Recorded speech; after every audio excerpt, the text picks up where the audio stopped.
Let's bring in right now Hugh Odom. He's a former attorney for AT&T and founder of Here to further discuss Vertical the big Consultants, concerns which surrounding represents the joint Telecom ventures. expert Hugh Odom, founder and president of Vertical Consultants.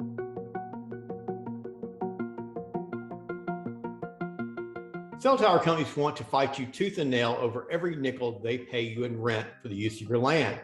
But if you understand the three basic components of a cell tower lease, you not only get more rent from a new cell tower lease, but increase rent on an existing cell tower lease. 1, time. Cell tower companies want you to agree as much time as possible, either on a new cell tower lease offer or to extend existing leases. Understand the value of that time to them, what it means for not only them, but the subtenants on their tower. 2, space.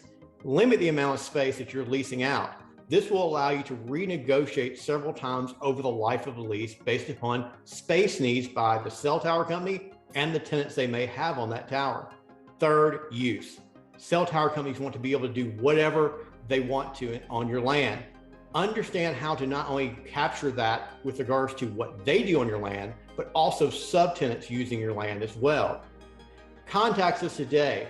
We'll answer your questions regarding new cell tower lease offers and existing cell towers. Get more money, get a better lease, get vertical.